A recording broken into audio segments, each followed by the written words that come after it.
Hello and welcome to Battlefields and Bandages. I'm your host, Kevin Kuhn. Today we're starting a new series called Civil War Medicine Presenters, Personal Interviews. I will be interviewing reenactors, living historians, licensed battlefield guides, and more. Today I'm joined with a guest. His name's Dr. Robert Hicks. Dr. Robert Hicks, how you doing today? I'm fine, thanks. Happy to be with you. I'll be with you too. Mr. Hicks, so let's jump into this. What's your title? My title at the moment is Senior Consulting Scholar and William Maul Measey Chair for the History of Medicine for the College of Physicians of Philadelphia.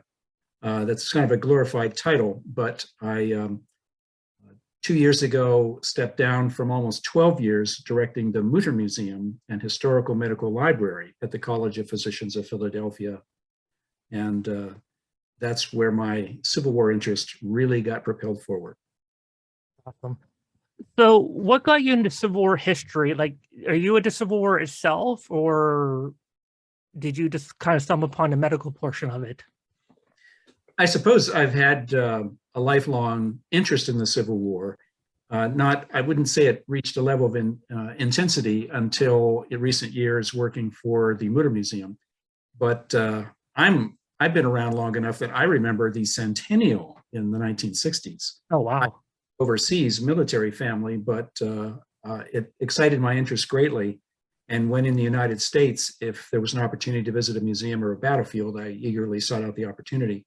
But the interest really intensified when I began working at the Mutter Museum in Philadelphia, which is probably the best known and certainly the most, actually it's the best museum of medical history in the United States. I will say that in all humility.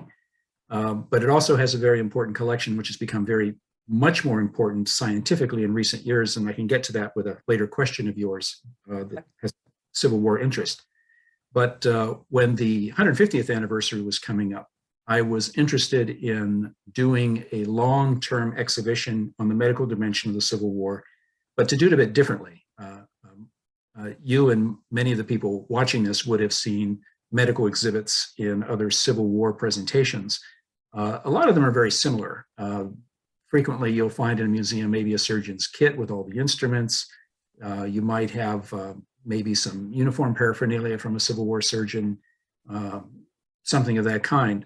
But I wanted to dig a bit deeper, and the Historical Medical Library in particular at the College of Physicians, which has a collection spanning 1,000 years, turned out to have lots of Civil War related materials related to Philadelphia's position in the war, and particularly medical position in the war, as a place of instrument manufacturing, also place of early drug laboratories, plus the refreshment saloons, the supply depots, and the huge amount of troops drilling and gathering in the Philadelphia area. I quickly found out that some of the historians, major historians who've written on the Civil War, have either underplayed the medical dimension or in some cases really kind of overlooked it. It's so much of a stereotype. You ask somebody on the street, do you know anything about medicine in the Civil War era? And they'll say amputations. It's all about amputations, bloody amputation, lack of anesthesia.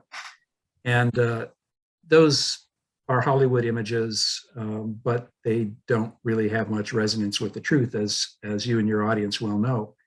But it turns out there's a lot more, particularly in the professional medical literature, that even though it's pre-germ theory, still shows a lot of very rational empirical thinking about how bodies work, how disease work, and so on. I wanted to dig deeper, and we had an exhibit up. We were very pleased to get good funding from the federal government to do this and from other sources. It was called Broken Bodies, Suffering Spirits. In conjunction with that, we had a series on the web, it's still out there, on Civil War medicine, both a video series as well as a package of lesson plans, particularly addressing topics that are socio-medical. For example, the health of Black troops during the war. And I'll give an example of one of the insights into a lesser understood dimension of the Civil War that I was able to arrive at working at the Mutter Museum with Black soldiers. There were all kinds of notions about how a black body worked and how it was different from a white body that were conventional views at the time in conventional medicine. But it turns out the major record of the medical Civil War, the Surgical and Medical History of the War that was published by the federal government, is probably the first government study of Black soldiers and their bodies and their physical performance during the war.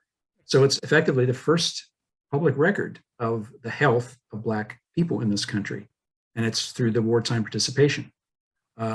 That opened up other windows and other opportunities to find out that the health of Black troops, the intersection of Black troops and the white troops, and military decisions made about their use in battle, a lot of it was couched in medical terms and in medical philosophies of the day. Maybe I'm getting a little bit off from your original question by exploring this particular tangent. Okay. But it's an example of one of the interesting pathways that emerged from ferreting through materials in the collection, both in the museum collection and the library collection, that led to this exhibit. It got a lot of attention, got probably 1.5 to 2 million people saw it. And it had one interactive in there, which now survives in another museum, which was an amputation booth. You could go in and look at yourself in a full-length mirror, press a button, match your sex, height, and skin color to the screen, and you see superimposed on your own body an arm that is wounded by a mini ball, then gets diseased, gangrene, and amputation, all in 2 minutes with no pain, no muss, no fuss. But that fascinated people, that interactive, because the whole point of the exhibit was not to say abstract things about, well, here's how the medical department was organized, or here's what medicines did. It was an absolute focus on the body. We wanted people to walk through it and feel, what would it be like if I was there, if I was a physician, or if I was on the receiving end of a wound? What would it be like? And wanted people to get kind of a kick in the gut thinking about this. And our visitor survey showed that they got it. One of the reasons we got the funding we did was because our approach to the Civil War was unusual. It was more history of the body, an intimate look at the body, rather than some abstract poster on the wall about, here's what the nurses were all about. Here's how they organized ambulances. We didn't go into any of that. Yeah. I do remember visiting that exhibit when he had it open. I actually visited twice, and that was it was very, very detailed, very interactive, and the amputation booth was really, really cool how that worked out. So what became your focus on Civil War medicine? Like, how did you become focused on Civil War medicine? By virtue of the role I had at the Mutter Museum, and with this title, which I still have, William Maul Measey Chair for the History of Medicine, I should clarify the College of Physicians, not an academic teaching organization. It's a professional fraternal organization, the original meaning of collegium, college. Yes. It's one of the 2 oldest professional fraternal medical organizations in the country, and it goes back to the year the Constitution went into effect. So it's been around a while. I was impressed coming in to that institution that I had this heavy responsibility to be an interpreter of the history of medicine, particularly for medical audiences. That was the primary reason for this chair that I hold. I quickly found out that there's not a lot of room in medical school for some history classes. So I found other routes to get there to talk to medical people, both medical students and seasoned medical people, about Civil War. And just between you and me and everybody else listening, physicians generally do not know a great deal about their own history, partly because they view the history of medicine as sort of a step-by-step ladder up to the triumph of the 21st century. You know, everything before the 21st century is effectively primeval, and the 19th century is practically Stone Age as far as a lot of physicians are concerned. Part of my work is to show that that's not true. There's a lot of good thinking and good science being done in the 19th century that eventually found its way into things that we do in practice now. And also some medical tools and some medical therapies have a way of disappearing and then reappearing later on. So there's no step-by-step up a ladder to perfection in the history of medicine or in the history of anything else. But that kind of intrigued me, that what what is the pathway and what are the multiple pathways and how did things develop, evolve into other things, maybe reach dead ends and maybe go in new directions. So it was trying to get at those questions that really drove me into the history of medicine and the huge, huge amount of medical literature there is in the 1800s.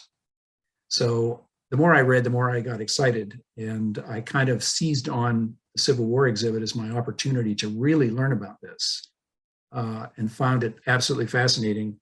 And here I am. I'm no longer the museum director. That museum exhibit closed in 2019, and yet I managed to get one book out, Civil War Medicine. I'm working on another, and all tangents deriving from the library and the museum collection. And I have a list of topics that I want to write about going forward.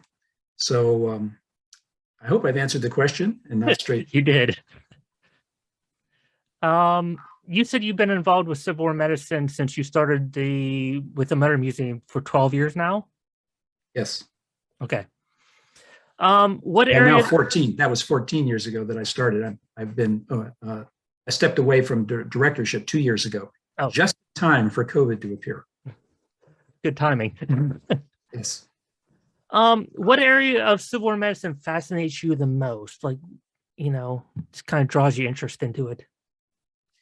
There are two things I'll mention. One sort of a broad picture that I intend to continue to pursue, and there's one specific piece. The broad picture is we're at a point, I think, in historical study where we can go beyond, say, the occasional biography of maybe a Civil War physician, or maybe a published diary of a specific physician.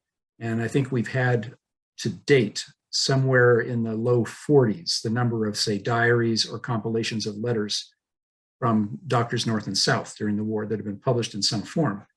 But they've all been very individualistic looks.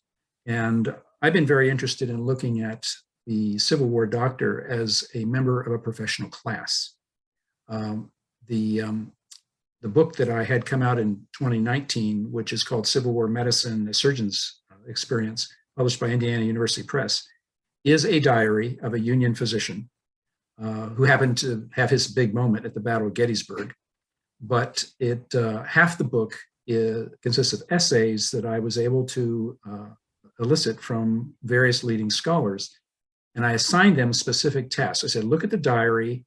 What can you say about this aspect or that aspect? Could you write an essay about it? For example, one is on professionalism and training. One is on the tools, not to look at specific tools and their uses, but to think of them broadly as emblematic of a doctor's authority and power. And also, what's the reciprocity with a patient? The patient understanding the medical goal here, as well as the physician, or they had different worldviews.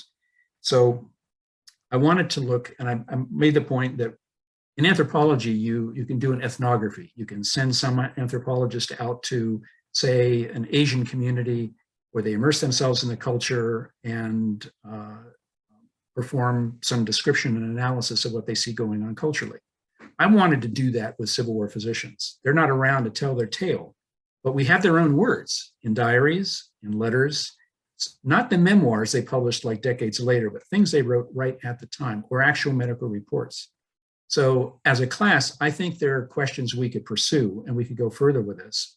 I have a colleague, Barbara Franco, who was founding director of the Seminary Ridge Museum, who has embarked on a project of cataloging every physician, north and south, who was present at the Battle of Gettysburg. Oh, wow. That number is over 500. And she is collecting as much data as she can on each one of them to look at where they achieved medical certification, where they were trained, what's their Army experience, what other experience. And with a database of that kind, you can ask questions of what physicians were doing north and south as a class of professional. I think that is the direction where some scholarship ought to be going. But the specific example that engages me at the moment has to do with a topic in the news every single day, and that's vaccination. I became very, very interested in something that I discovered by chance. There was a Confederate physician by the name of Joseph Jones. He published a lot in his lifetime, a lot of it unreadable. This man did not know how to be concise. but he trained in the North at the University of Pennsylvania. And when war broke out, as other Southern physicians did, or medical students, they went south. He had a special role in the Confederacy. He was a sort of doctor at large available for special assignment by the Surgeon General of the Confederacy.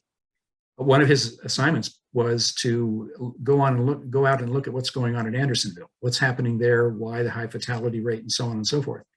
And it was his misfortune, according to himself, to be called to testify at Captain Wirtz's trial for his life at the end of the war, for essentially the war crime of the mass starvation there.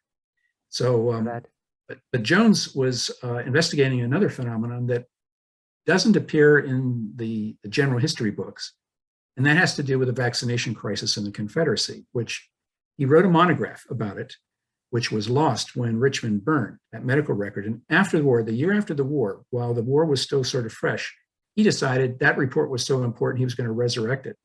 So he contacted ex-Confederate surgeons and said, "You contributed to this report. Could you please write me a letter with everything you can remember you sent me?" Oh, wow. So wrote letters to him and said, "Look, here's what I remember. Here's what I found out." He compiled that information into a monograph on spurious vaccination, 1866. So he created a benchmark. The phenomenon was this. The South had smallpox outbreaks that the North did not have. And as a result, there was a big need for vaccination. But of course, with the federal blockade, the Confederacy could not import vaccine from overseas. France was a major supplier. And so what are you going to do? They knew that you could take somebody who had active smallpox, of course, with the expression of pustules on their face and so forth. You could wait till they turn into scabs, take a scab, pulverize it, mix it with water, and jab it into a healthy person, and you hope they don't get full-fledged smallpox. But the real vaccine was supposedly cowpox. But the disease that I call smallpox light in the 19th century books is called vaccinia, or vaccine disease. Nobody knows the exact genetic origin of vaccine disease or vaccinia. It may be a hybrid of something. Cowpox, cows were not the natural reservoir for even cowpox. It appeared in cows, but it didn't come from them. So something is floating around in the ether. Today, all the pox-related viruses are called orthopox viruses, and they're a broad spectrum. So I was real intrigued to find this report by Joseph Jones. I said, I'd never heard anything like this. What is this report all about? The crisis was this. Because they could not get vaccine, they tried to find ways to do it on their own. And soldiers saw that vaccination consisted of simply pricking your arm and introducing some residue off of either a bone point or a glob of liquid taken from some sick person's pustules. And they said, well, hell, if that's all it takes to vaccinate against smallpox, I know somebody in my hometown has got it. I'm going to go after them and inoculate myself, come back and do it with my buddies. All we have to do is take our bayonets and prick our skin and so on. Problem was, the person who had the disease, whether it was the vaccine disease or full-fledged smallpox, may also have something else. And in this case, syphilis was the problem. So as they were taking the lymph or the substance from people to vaccinate with, they carried syphilis into new bodies, thus creating big epidemics.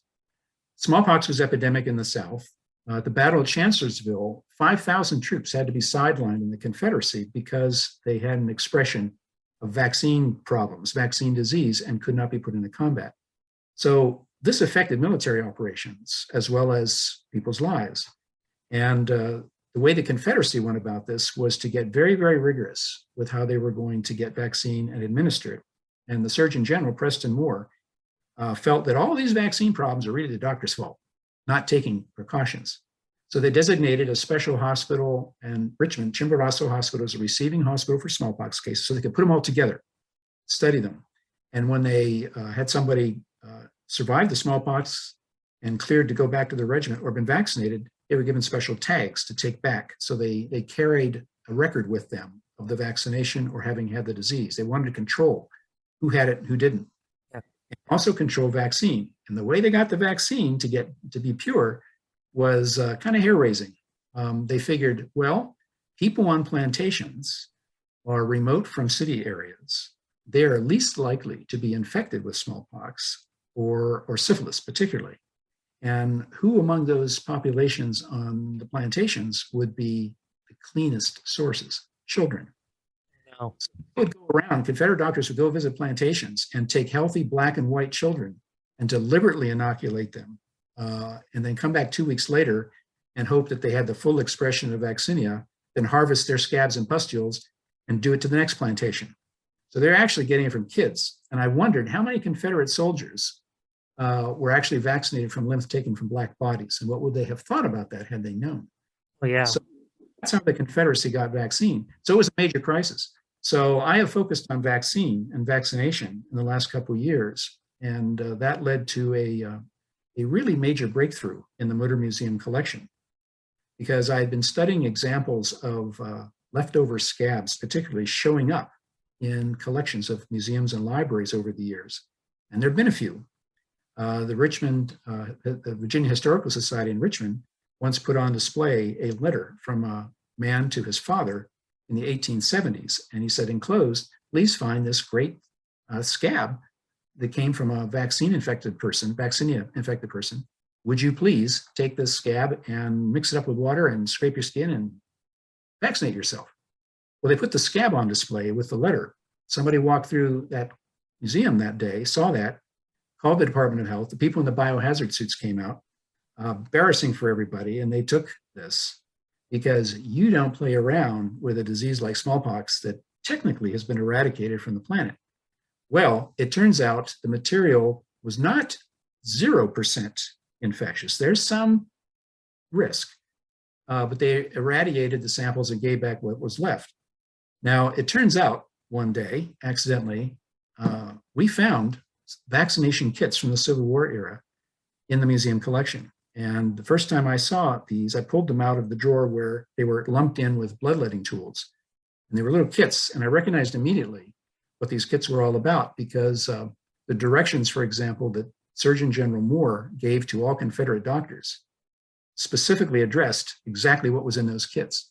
I'm not saying they were Confederate kits, but the North would have been following the same procedures. But they were from 1860s, 1870s, from physicians in Philadelphia. So 5 of those kits had either residues or they still had scabs in them. No. So we called the Department of Health, the Centers for Disease Control. Everybody was put on notice about this. They decided, should I be quarantined? And they finally told me, said, hey, if you feel sick, just let us know. And, oh, great, okay. But I knew the infection rate, defection possibility was minimal, but it's not zero. We ended up going through the World Health Organization, get those samples up to Canada, McMaster University, where they have an ancient DNA research center, and they have the technology to reconstruct genomes.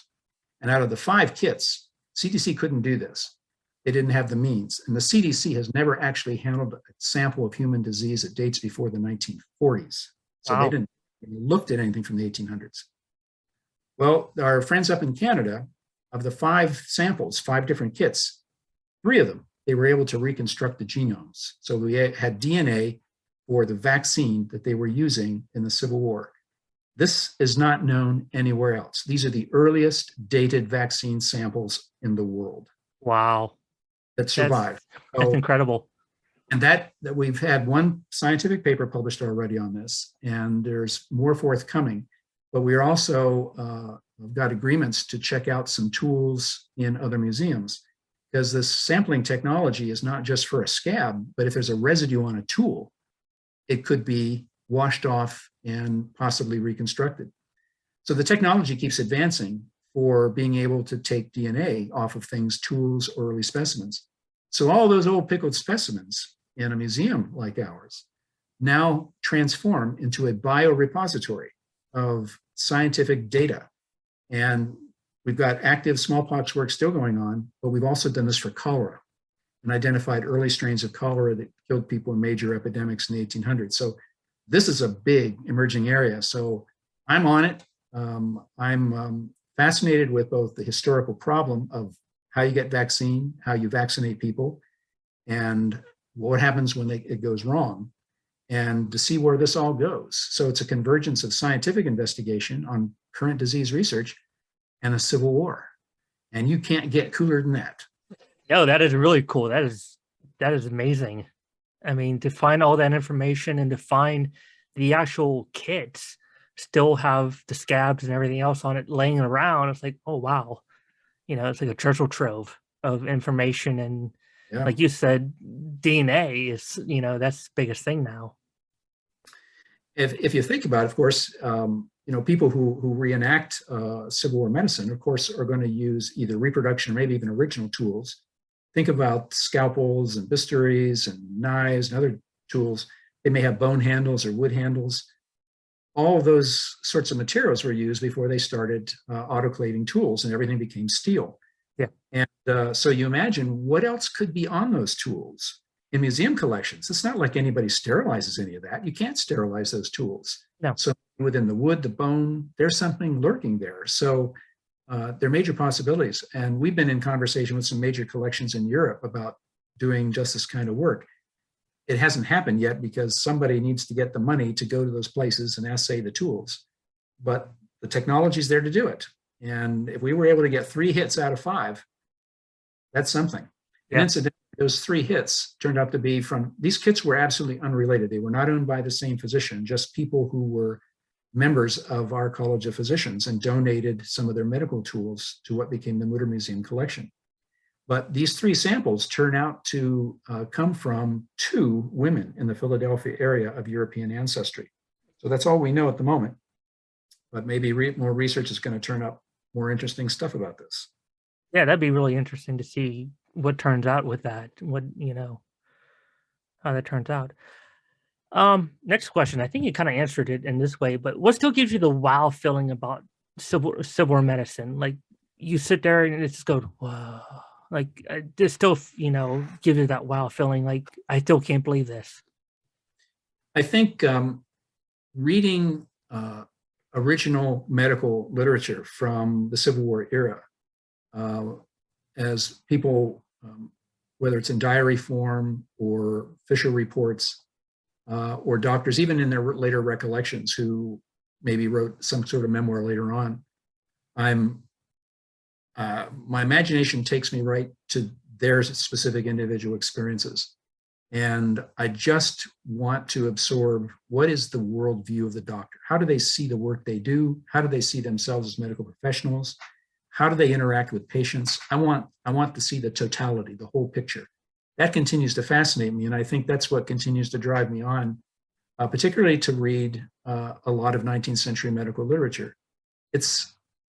And I'll name drop here. I mean, major Civil War historians like James McPherson. It's clear from his writing, the strength of his knowledge comes from military records, political, economic, other social activities. But the medical stuff is passed over. It's as if there's an assumption that, well, it's not like 20th century medicine, therefore, how important could it be? But that's a very ahistorical view to take. And that's one area where Civil War scholarship really suffers by the major writers. It's that when it comes to the Civil War medical component, they adopt kind of a presentist attitude. That is, well, they always make implicit comparisons between Civil War medicine then and now. And why we do that, I don't know, because if we're talking about, say, battlefield weaponry and tactics, I could say, well, they had this cannon that only could fire this fire this projectile, and it only did limited damage. If only they had a howitzer from the US Army in 1950, they could have just, done the trick. But we're essentially saying the same things about the medical world. They didn't have this, they didn't have that. The focus has always been on what they didn't do, what they lacked, what they made a mistake about, rather than look at what is the growth. And if we look just within 10 years beyond the Civil War, we find that during the Civil War, physicians were really on the cusp of making some major connections, where about cells, how cells work, how cells could transmit disease. Even before a genetic understanding was there, they were on the brink of finding a relationship between cholera and the conditions that spawn cholera and identifying exactly what the components were. They were on the brink of making connections in other ways. I think the work that is probably best at arguing this point of view is the book by Shauna Devine called Learning from the Wounded. To me, that's the best medical book on Civil War published in the last 25 years. It places practices in the North as effectively scientific or on the verge of making major scientific connections. And Shauna is now at work on a companion volume focusing on the Confederacy. So she's keeping that very much under wraps, but I can't wait for that one to come out. And I expect the scholarship to be of equal value, equal importance. So I must have departed from your original question sometime. It's okay. I agree with you. That book, Learning from the Wounded, I do have a copy of it, and it is really, really good. And it'd be interesting to see her come out with the Confederate side of it to see. That's going to be really interesting. What's one of the biggest things that has changed since in the last 14 years, you've been involved with Civil War medicine? What's one of the biggest things that you see changed? Well, it's, and I'll single out Shauna Devine particularly, because her book has reached a wide readership among Civil War mainstream historians that are mostly focusing on military, economic, social, and all that stuff. And it's nice to see those historians, through her book, now taking a closer look, saying, maybe I need to go back to this. Maybe there's more here that I need to address. And maybe there's more here that's not just messy amputations off the battlefield, but medical practices that inform other things going on in a bigger picture. So I'm happy to see that. That's why I say it's the most important book in 25 years. I think that's opening doors of scholarship. It's also impressive to me that while the regimental histories, the revisiting of battlefield tactics and so forth, that literature still goes on, and I'm happy to have it do that. We are seeing other dimensions that rope in a medical perspective, but incorporate a medical perspective within larger other cultural perspectives or scientific ones. And the examples I'm thinking of, here's Shauna Devine, a woman scholar. There's a time you rarely saw women authoring major books connected with the Civil War. But there are two other women that have made similar entrees. Catherine Shively Meyer, whose study of 1862 looks at essentially environmental history, the larger context of the environment in terms of health and illness, and has a very interesting perspective to offer. There's Megan Kate Nelson, Ruined Nation, where she looks at ruined people and ruined landscapes in a larger cultural context and makes some really good arguments. She doesn't spend a huge amount of time with the medical dimension, but she spends some time with it and incorporates that into a larger picture of what destruction meant, what are the ramifications of destruction of people and landscapes. These are things that the mainstream historians of the war that we've all read didn't really go in those territories. So to see this expansion of interest, I find very, very significant. And the more we can take one sphere of involvement, mix it with other spheres, and get wider pictures where we get understanding different disciplines. So I think that's the exciting stuff. That's what continues to excite me and the scholars doing that work. And I see also that reflected too in some new interpretation at historic sites, which is also good to see. Yeah, I agree. Next question. What piece of equipment have you found, saw, or you own that intrigues you or gets the most attention from guests that you interact with? Well, when I was working at the museum, I would occasionally do public presentations that I don't have an office at the museum anymore, and I don't do that as often, although I do some. I find that showing instruments to the public, showing medicines to the public, it's interesting for them. They respond best when they see what were they doing then that looks like something they know now, connects something they know with something in a different era that they might also know something about. And if you make that link, then they're willing to go into unknown areas and learn new things. But I think the biggest, if this is answering your question, I take a cue from the former director of the National Museum of Civil War Medicine, who began that program of battlefield rides, battlefield tours for military medical people today, and bring them out to Antietam, where of course they operate the Pry House Museum and so forth, and to essentially try to put them in the mindset of a physician working in the time of the Civil War and the challenges that they have. I'm sorry, really intelligent thought just passed through my mind and went right through that door, and maybe it'll come back to me in a moment. Okay. Okay. The question might trigger what I was going to say again. Which piece of equipment have you found, saw, or you own that intrigued you, or any kind of questions from guests that you might interact with? Okay, I was thinking of the guest part first and the kinds of things guests want to ask about. Lately, in the last 2 years, as I've done any kind of Civil War presentation, people latch onto the vaccination part for obvious reasons, with vaccination being such a topic of interest and controversy at the moment. Yes.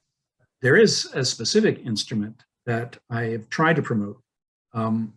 Mindful that I said about this exhibit, Broken Bodies, Suffering Spirits, we wanted to introduce some perspectives that are not common in other museums that display anything about Civil War medicine. And I wanted to put out some tools that also were unusual, such as we had a sphygmometer with a wrist recording device to graphically record pulse. Not standard issue in the Union Army, but they did exist at the time. So the idea that that actual graphic data, a strip chart readout could be done of a pulse, is something most people don't think that they could do at that time. So I wanted that out. Also, we put other instruments out like early syringes. Syringes, as we know them in doctors' offices, were not common, but they were out there. And not necessarily used with vaccination, but used for other things. But I was particularly intrigued to put out an instrument that I didn't think anybody would know anything about. And in fact, I'm pretty sure no Civil War medical exhibit anywhere has put this instrument out, and yet it was very important and continues to be. And it's a spirometer. It's a drum with a gauge on it. It doesn't look like much, but it has a nozzle on one side, a nozzle on the other side. And effectively, it's a gauge to measure your respiration, how much lung capacity you have. So you breathe in and it registers on a dial. Now, this is significant because it has formed the basis of a continuing controversy in medicine that involves difference between white and black bodies, because it was used at the end of the war. When the Army started to imagine how they're going to demobilize all these troops and where they're going to go back to in civilian life. With slavery officially ended, all those black soldiers, where will they go when they muster out? So the idea was perhaps they're going to go to cities and try to get jobs in cities. So there was a recognition that, well, we need a baseline for occupational insurance for all these black workers that are going to come into the workforce. And all these white men, what are they going to do? They may come to cities too. So the Sanitary Commission conducted a study, and all Union regiments were sent kits to measure their soldiers. So they were taking height, weight measurements, chest measurements, and so on and so forth. And one of the instruments was a spirometer that was sent around all the regiments. So they had to take lung measurements of all the soldiers. Now, with all that data that came in the couple years after the war, that data were analyzed by two separate research teams. One of them headed by a guy named Baxter and one by a guy named Gould, who was an astronomer, as a matter of fact. One of them was published, I think, 1869. The other one, maybe a year or two later, I can't remember. The thing is, one of the studies, this is again looking at the same big body of data, same data that gets effectively digested into the medical and surgical history of the war.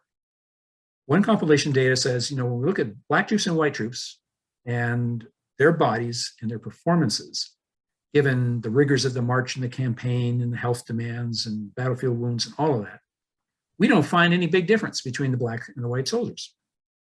The other study had a different conclusion. They said you have a distinct difference in black and white, and a lot of it was pegged to that spirometer instrument. Believe it or not, they hugged a finding that seemed to show that black men, compared to the white men of similar size, had less lung capacity and therefore less capacity, believe it or not, for arduous work.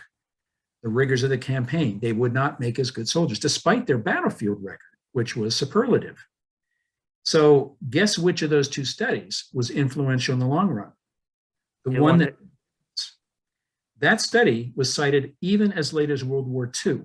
When World War I came around, they said, okay, black troops, can we rely on them? Can they be guided? Or will they turn tail and run? Exact same questions that were asked in the 1860s. And even though black soldiers performed wonderfully in World War I, by the time World War II showed up, it was exactly the same again. It's still black soldiers headed by white officers. And think of the Tuskegee Airmen and their amazing combat record. Well, believe it or not, the top brass did debate the question, can a black man operate a complex machine like an airplane? And there were a lot of people in the higher ups that thought this could not be done. They're still looking at that Civil War data. And it wasn't until that was all pushed aside under President Truman when the military was officially integrated. So that's the lasting influence of something that spirals back to that particular instrument, that drum with that gauge on it called the spirometer. So that's an instrument that I sort of latched on because you never see that talked about. Exactly. Yeah, I never heard of it before. I've never on eBay or anywhere else that I could buy and sort of incorporate in public presentations. But fortunately, the Winter Museum collection has one. We can't say that it was used in one of those kits, but it's the same period and would have served the same purpose. The rubber hoses have disintegrated over time, but the rest of it's still there. Wow, that's really cool. What about future direction of civil medicine? Where would you like to see the future of education, presenting, just the knowledge education-wise? Would you like to see go? I'd like to see sort of a more enlightened presentation of the breadth of Civil War medicine at historic sites and museums, particularly. I mean, museums, historic sites sometimes can be cutting edge in their interpretation. Sometimes their knowledge gets a bit stale.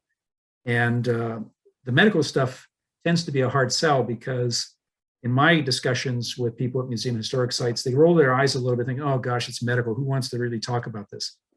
And when I say, well, wait a minute, here's stories you can talk about, like the spirometer. You know, this is really important about collecting data on Black bodies of Black troops. There's never been a public health record in this country of Black Americans, and now we get one. Or again, let's look at doctors as professionals and how they interact with the larger universe of both civilians and the military.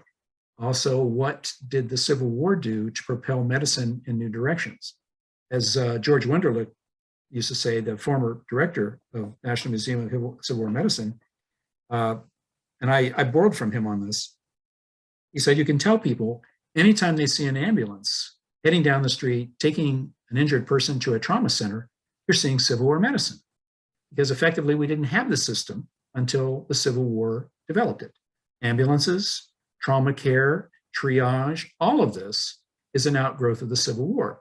Now, you tell that to people, and the eyes will open because everybody recognizes what that means. They may have been in an ambulance themselves. They've certainly been in hospital emergency rooms, and they begin to see it all differently. To relate these larger experiences to people today, rather than some disconnected, ghastly bit of history, you know, amputations, is, I think, a challenge, and I think that's where we need to go. I've already mentioned that I think there are research possibilities to continue to explore the profession of medical people in the Civil War, and to continue to focus on, as one of my colleagues says, stop talking about everything they did wrong, focus on the things they do right.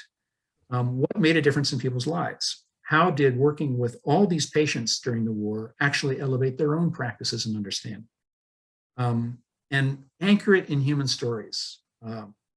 Like when we did the broken bodies, we had a person propose to us an earlier Civil War idea, which would effectively been, as they say in the museum business, just a book on the wall.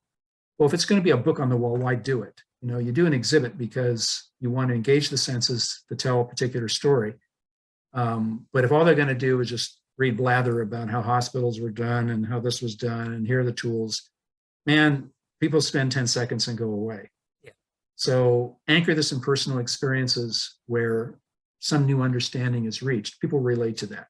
That would be my my main buzz about interpretation. And I say that a bit personally because I will occasionally put on a Union surgeon's uniform. I'm not a member of any reenactment unit. I have done living history in the past, but not 19th century. But I do it for commemorative purposes and also for educational.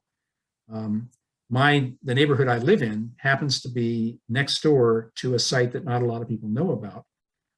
That was in the Civil War, Camp William Penn, just north of Philadelphia. It was the first and largest federal training camp for Black soldiers. So I'm almost in that neighborhood, and there's sort of a historical organization that promotes that history. And I dress up for that in Union uniform. And I do have my own kit of both replicas and actual pieces that I've acquired just on my own through eBay or other places to talk about some of these medical procedures. I don't sport a big amputation kit because that's not what doctors do most of the time. So I bar soap. I hold that up. I said, what do you do with this? What's your responsibility to the health of the regiment? Well, get everybody clean once a week. Get them to brush their teeth. So people can relate to that. So I participate in those activities, and so I like to do that a lot because it reminds me of the questions people ask, the things they want to know about, and what keeps them standing there asking questions, particularly when it's a personal story, a personally derived episode in a larger history. People can relate to the single individual with a story rather than masses of people and statistics, as you well know. Yeah. Getting it personalized keeps them there and keeps them asking questions. Well, what about this? What about that? Well, how does it pertain to me? Yeah. So what about myths? Is there anything that you like to debunk? I don't have anything to say that most of your audience doesn't already practice anyway. But like the anesthesia thing, the idea that they, bit bullets. I can't tell you how many doctors I run into who believe that. I still haven't found in any of the 19th century literature any reference or any even suggestion of biting a bullet for pain. Nothing like that. And you think, why would you want a semi-conscious person lying on their back to put a lead bullet in their mouth while you're trying to do some medical procedure on them? They're going to swallow the damn thing.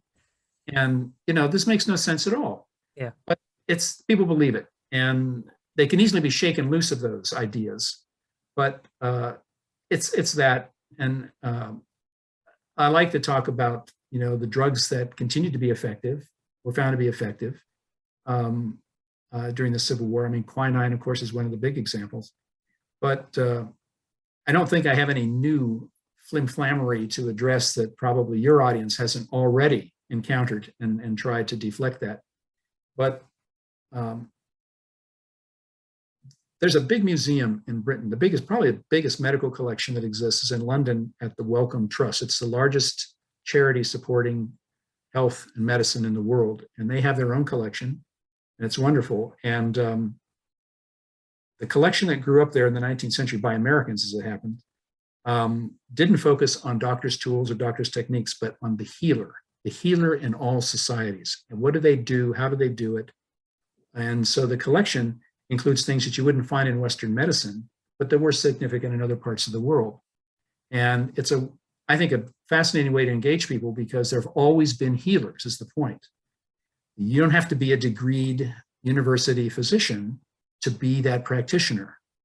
People supporting health come in a variety of shapes and cultures and sizes and everything else.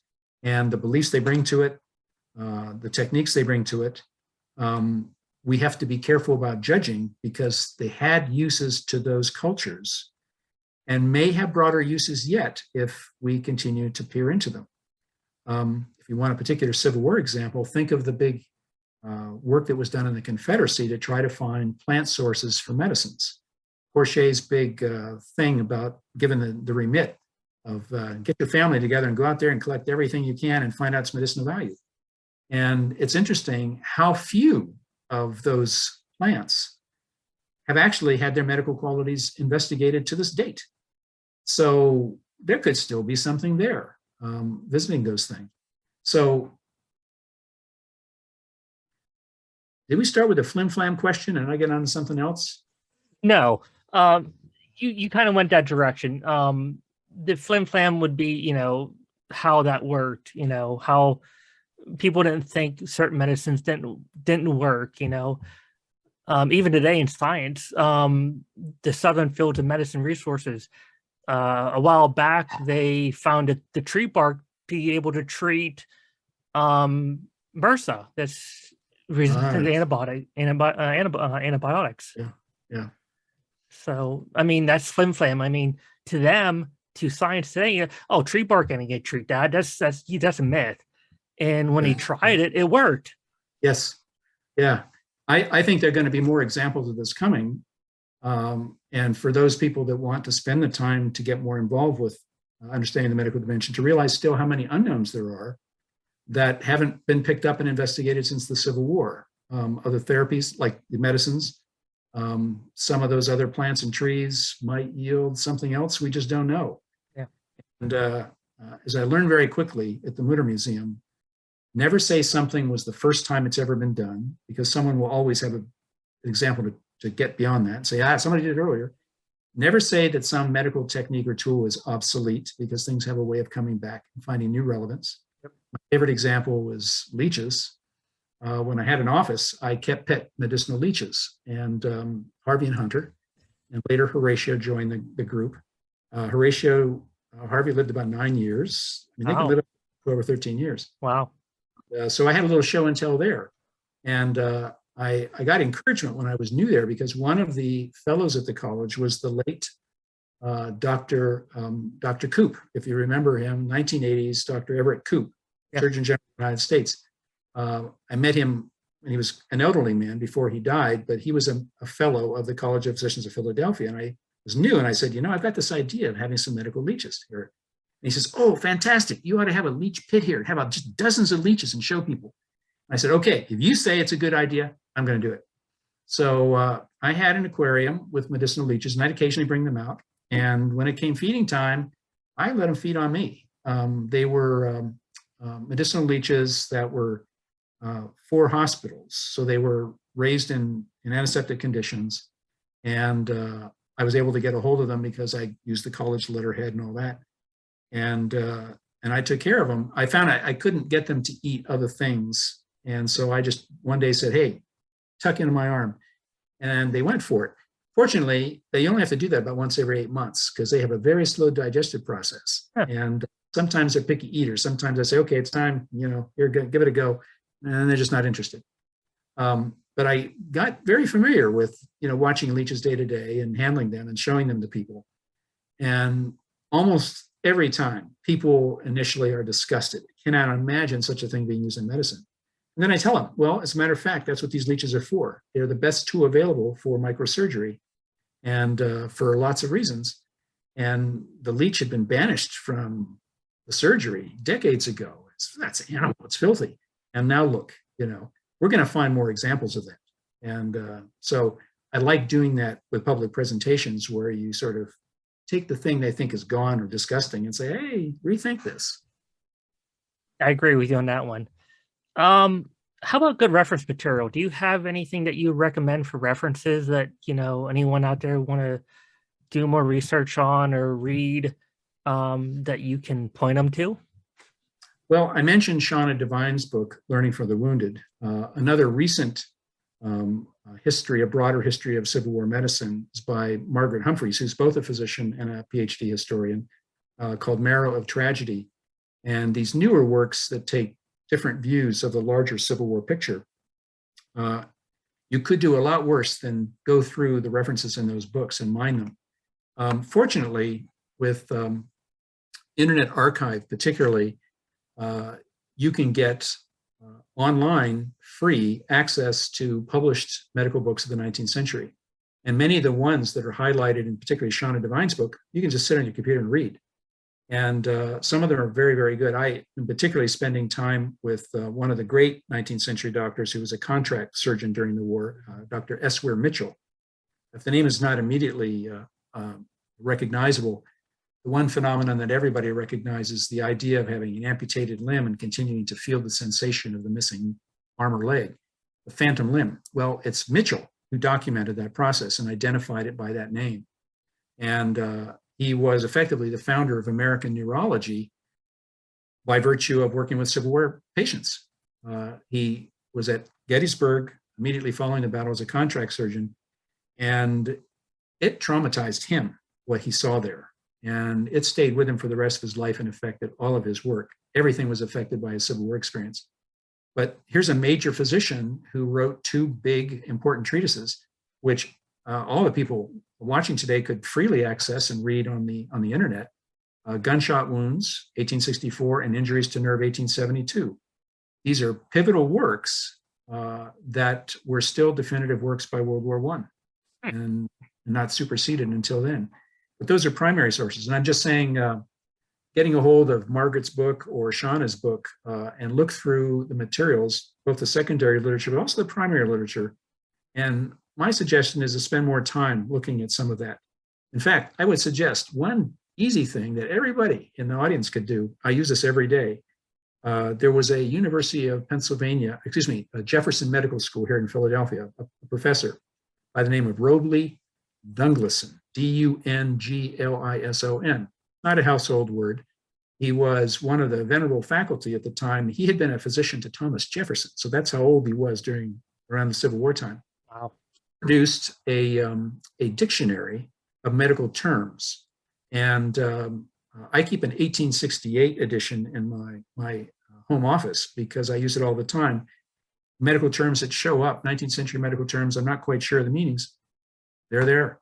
He also has them on the assumption that you read French medical literature, he also has integrated in the same book, the French medical terms. So you could get them both. But there were editions that go back to the late 1840s all the way, it went through multiple editions and was one of the chief benchmarks. And every medical reenactor ought to have a copy of this. And usually you can pick them up for like 25 bucks on eBay or Bibliofind or the other book sites. I think that's an essential one to get. In fact, I'm going to grab my copy and give you the exact title. Go ahead. Here we go. Right here, this big thick guy right here. And the title exactly is A Dictionary of Medical Science. That's its short title by Robley Dunglison. My copy is 1868. And as I say, I use it absolutely every day to get a further handle on what these 19th century doctors are actually talking about. I sent you some bibliographies that I use for various talks, and I'm saying this now because you could make whatever use of them you want. There may be sources there that other people have not seen, but I would suggest starting with the more recent literature, Shauna Devine, Margaret Humphrey's books particularly, and then everybody get a copy of Dunglison so they have a desk reference. And it's perfect for reenactment living history because it's the real thing, 1860s. Yes. And tote one of those around. I go on eBay occasionally and buy copies for 20 or 25 bucks for some of my colleagues. Many of them printed in multiple editions. So should be in every toolkit. I agree. And I do have your reference material. I'm going to add that at the bottom in the description of the video here. And also on the podcast, in the description of the podcast, we'll have that link listed for anyone that wants to find that. Do you have any final thoughts about anything that you want to go over? I think I probably hit as many different directions as possible in this. And I've given some recommendations. I talked about some myth busting. Since you have an audience of people that are interested in this topic and maybe doing it as living history presentations, I want to suggest keep going at it. And let me suggest one thing that maybe some of your listeners might not have looked into. There's one place where you can do some public education that is not often tapped. And I don't mean like at historic sites or battlefield reenactments or public events. But every hospital has an in-service training program for its doctors and its other medical personnel. And they usually call it grand rounds. And then it's a 19th century term where it usually meant inviting some esteemed doctor from some other institution to come and walk around and maybe consult with patients, but also give a lecture or two. I've done lots of these grand rounds things because there's always a grand rounds coordinator usually a junior doctor who's assigned from, find people to bring in and give these lectures. And the thing is, the physicians attending receive continuing medical education credit for doing it. And they're usually fascinated to get some historical topics to mix in with the day-to-day technical stuff. And I have found every time I've gone to a hospital to do one of these, the response is always, we didn't know this stuff. So it's pretty interesting. Maybe you'd come back and do another iteration of this or a different thing from the Civil War, because we'd like to know. So any of your people that are very self-confident in their presentations, don't worry about talking to doctors who you think might know more than you do, because they won't know more about history. See if a Grand Rounds coordinator is looking for topics and looking for speakers, and you might even get paid for it too. So it's worth looking into. That's an audience that I have recommended to other people in the history business that is largely overlooked. And it's a way to talk directly to physicians. And sometimes interesting conversations will ensue, and maybe it would advance your own medical knowledge. Yeah, I mean, that's a whole different ball game that no one really ever thinks about, is going after the actual medical professions Yeah. And educating them about history. Do you have anything you want to promote? No, other than a book I mentioned, just my own personal little axe to grind, if it's an axe to grind. I mentioned Indiana University Press, 2019. The book is called Civil War Medicine. The publisher gave it that particular broad title because they figured anybody looking at Civil War medicine is going to land on this book. It's a surgeon's diary that had not been published before, that I came across by giving a lecture in Massachusetts. And the guy came forward and said, hey, I know who you're talking about. My ancestor was there. So it's a diary. It's the way I wanted to create a new way to present the primary source, the diary, the actual words of a physician. In this case, a surgeon, assistant surgeon with 150th Pennsylvania, who was at Gettysburg, and that's occupies most of his diary. But this is the one where I enlisted some big name historians, not necessarily just in the medical realm, to look at specific aspects of this diary and write essays. So half the book is their essays about the diary, and then the other half is the diary with my introduction and my own notes about it. So it's pushing the view of, let's look at these people as members of a professional class, not just some individual doctor's experience. So there's that.